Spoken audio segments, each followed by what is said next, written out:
everybody. I hope you're having a wonderful day. I hope my video can help you. And if you're Mr. Heffron, hello, I hope you're doing wonderful. Alright, so we have this question in front of us, right? The integral from 1 to infinity of 2x over 2 plus x squared dx. So I wrote down these little steps. You can write them down too, or you don't. I can't control your life. But it's kind of to help us, be guided through this problem. So I rewrote it here just to make it a bit more clean. So what did I say first? Split up the equation in the question, if possible. Well, what do we notice here? We have 2x on the top and this on the bottom. Now by splitting this up, I guess you can say a rewriting. So in this case, you would rewrite this equation as the integral of 1 to infinity of 2x. How would you rewrite this? Yes. If you said, you would rewrite it as 2 plus x squared negative 2 dx. You are correct. Why would you do this? Exponent rules. You see, a negative exponent means that it has to be turned into a fraction. Therefore, we can do the exact same thing, but in reverse.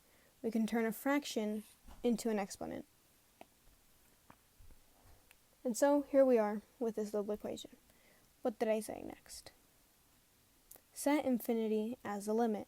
Now, if you're someone like me who panics at the sight of large numbers or large quantities like infinity, your brain probably saw the infinity sign and froze, which is understandable. I do that a lot. So by setting this up as a limit, let's see, so limit as, now we can't say x because we're not setting up x as the limit here, because we also have a 1 and that would mess up this whole equation. So the limit as, let's choose something else. Let's say b, alright?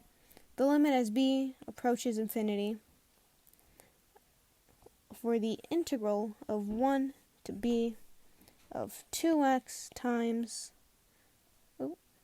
stop running away from me, plus 2 times 2 plus x squared negative 2 dx. See, that's a lot better, right?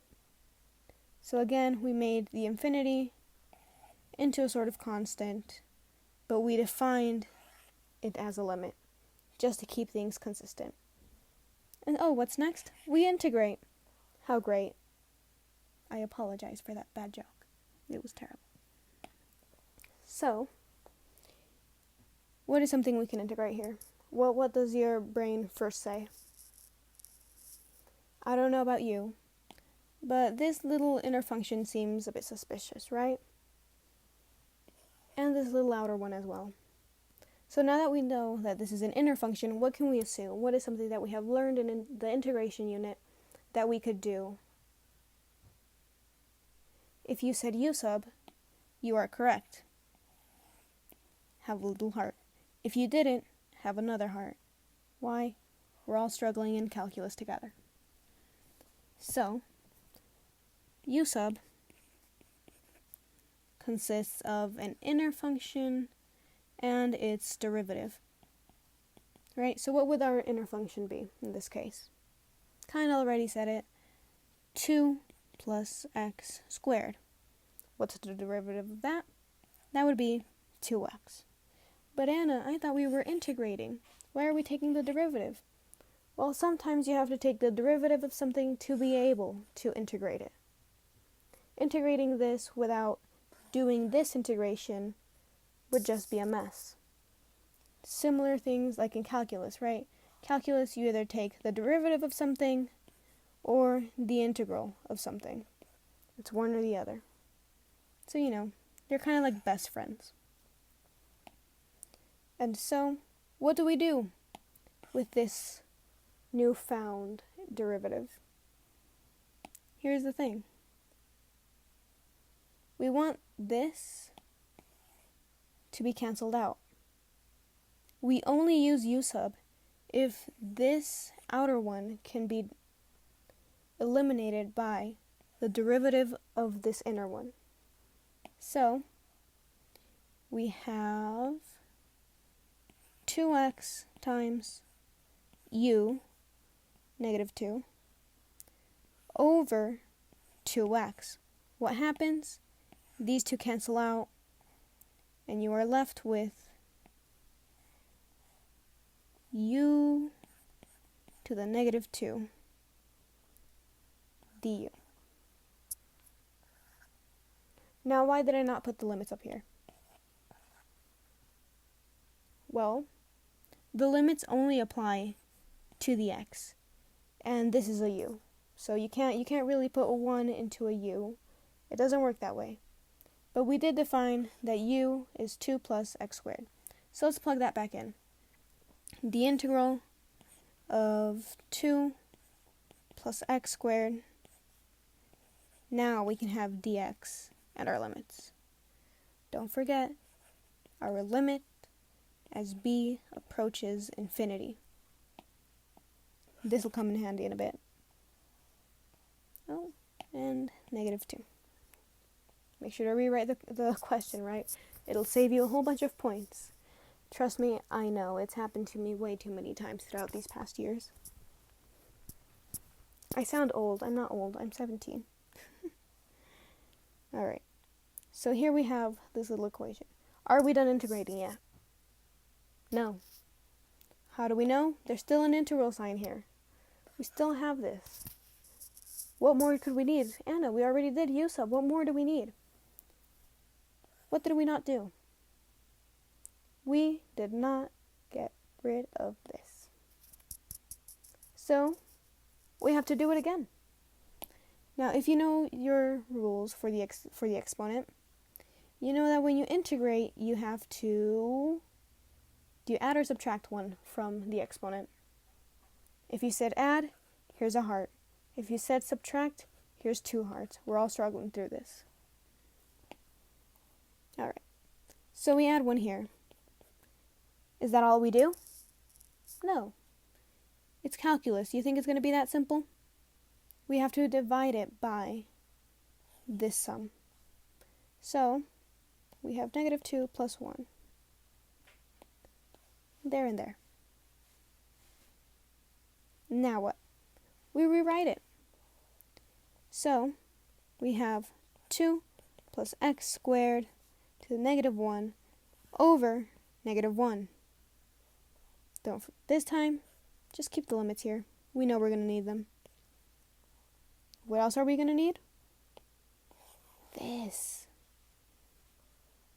Can I simplify this? Is there a way I could rewrite this that could make it a lot easier for us to process, for us to,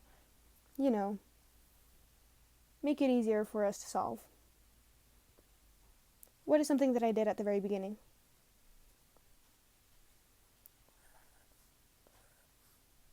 The little exponent rule, right? So we know that when the exponent is a negative, it should be a denominator. It should be a fraction. Therefore, we can rewrite this as 2 plus x squared underneath 1. Not just any 1, negative 1. And then let's include our limits here again, just to keep it consistent. Now, did this move up here? No, because technically this was multiplied down here. The negative, it doesn't matter if it's on the top or the bottom, it's always going to be negative. Simple algebra. Hope you remember that, and if you don't, I helped you remember. Anna, what do we do now? We have b and we have 1. Well, what do we do when we have integrals? What are we looking for in the integrals? This minus this, and they're both plugged in. Let me show you. So, kind of like I said earlier, we plug this in for bx. So we have negative 1 over 2 plus b squared minus negative 1 over 2 plus 1 squared. Now that we have that, what do? We simplify it even further. Let's go. We have, let's see, negative 1 over 2 plus 1. It's pretty much just 3, right? Let's just leave it like that. It's being subtracted from, oh, Anna, b isn't a number. I'm panicking. What do I do from here? I'm lost. Well, this right here. This handy-dandy limit that we established at the very beginning comes in handy. But Anna, it's a limit. I know. But here's the thing. When you have the limit as b approaching something, or x approaching something, what's something you do? You substitute it in, right? So let's substitute infinity in for b. Negative 1 over 2 plus infinity. We can simplify this even further by just saying infinity. What's another way to think about this? A simpler way. How about small over big? Is it coming back to you? I hope it is. What does this equal? If you said 0, you're correct. Here a little heart. And if you didn't get 0, here's another little heart. Like I said, we're all struggling through this together.